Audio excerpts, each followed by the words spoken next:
Hi my dear friends, my name is Ekaterina Yu, and in this video I would like to share with you my experience vaginal birth after C-section. Also, I would like to share with you my birth techniques, what did I use during the labor that will make your birth and delivery really fast and really easy and less painful. So stay tuned, please subscribe to my channel, and if you would like this video, please give me thumbs up.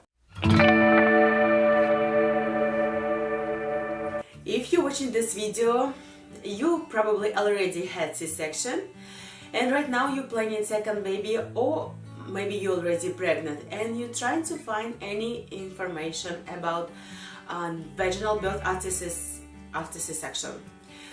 And I think a lot of doctors think that if you have already C-section, then the next baby you have to have only with C-section. With my first baby, we had so many complications, and after 16 hours labor, I got C-section. So the first step for successful vaginal birth after C-section is you have to choose the right doctor. So I came to this doctor for consultation for first time, and he checked me. He looked at my medical results and he said, why not? If you want to try, let's do it. For those girls who live in Los Angeles and Orange County, I will share his information in the description box. So the second step for successful vaginal birth after C-section, I think it's a stay healthy and stay active. So it's a fitness, good diet, and working out. I know this is really hard when you're pregnant, when you have second trimester, third trimester, it's really hard to work out. But if you push yourself to do it, then I promise you your delivery is gonna be really fast and really easy. I was active till the end. Even in my last weeks, you can't really working out because it's so heavy and you can't really move around. After food, I was sitting on the chair and I was doing a bicycle, you know. It can help. But of course, you have to consult first with your doctor about working out, what kind of workouts you can use. Can I swim? Can I do the little weights? You have to ask the doctor first. With my first pregnancy, I ate a lot, I ate bad food, I sleep a lot, I wasn't active, and this was my big mistake. So with my second pregnancy, I told myself, I don't want to have a second C-section. That's motivate me a lot. And with my first pregnancy, I got a lot of weight, and this is really bad for your baby and for you and for your labor too. And with my second pregnancy, I regularly went to the gym. I eat low carbs food. And also I did a lot of swimming and I did a lot of stretching. That will help your muscle too. The third step for successful delivery, I think, it's prepare yourself. What does that mean? It means that you have to choose breath techniques, what you're gonna use during your contractions and during your pushing period. Like months before your delivery, you have to know exactly what kind of breath technique you're gonna use, because when your contractions start, or maybe when your water broken, you're gonna forget everything and your brain not gonna remember anything too. So you have to prepare yourself way before your delivery starts. That's why your breath techniques have to be really comfortable, so that during your contractions you don't have to think about how I have to breathe. The anatomical circular muscles that we use is our eyes and mouth. There is a direct reflex connection between circular muscle in all our body. Therefore, to help the cervix open up, you need to relax your facial muscles. Relaxed circular muscles on your face promotes relaxation reflex on your cervix. That's what we needed.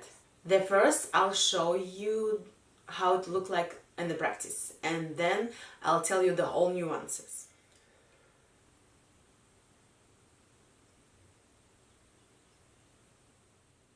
What does it look like?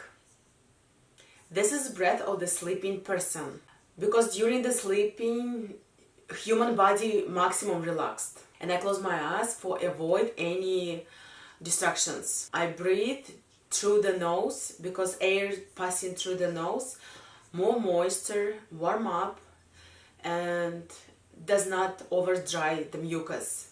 Mouth breathing brings lots of discomfort, and mucus becomes dry and cause stress. The tongue can be placed on the inner surface on your teeth.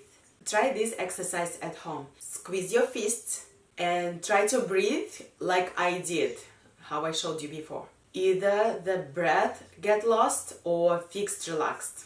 This practice will help learn not to pay attention to tension and focus on the breathing. And don't make any sound, because sound is a tension for your body too. So how to breathe during the pushing process? Many midwives will teach you to push with a closed mouth, chin pressed to the chest, and as a result burst vessels on your face. The pushing period is comparable when you want to go to restroom, but it's much stronger. Next time when you go to restroom, please pay attention how you're breathing during your process. No one come out from the restroom with the burst vessels on your face, with the tinnitus and hemorrhages on the face. About this method, inhale you should do with your mouth. Inhale you should do with your open mouth, as if you were swallowing the air. Hold this breath with the open mouth. And this is the most important thing. Please remember this. We are getting a lot of tension in the head when we are breathing in with a closed mouth. That causes a burst vessels on your face. But when we pushing with the open mouth, our air going to the lower part of our body and pressing on diaphragm pressing on the baby, and it will help a lot to get your baby out. It's like pressing on the baby too. This technique will save you from such a negative effect as a blurred vision. The final fourth step for successful delivery: be active during your contractions. On my way to my hospital, I was on my knees on the floor, on the back seat on the car. This position will help to open your cervix under gravity, your baby. Also will help feedball. My hospital was about 40 minutes away from my house. So when we got to the reception, I already started pushing, and I didn't get the chance to sign my paper. I recovered really fast, and I was so happy that I did it. And you know, guys, it wasn't too bad. With the breath techniques, what did I use? What I showed you, it wasn't too painful. And also I didn't get a chance to get my epidural, because when I got to the hospital, I already started pushing. So it was really, really fast. So when you go to the hospital, go in the back seat of your car.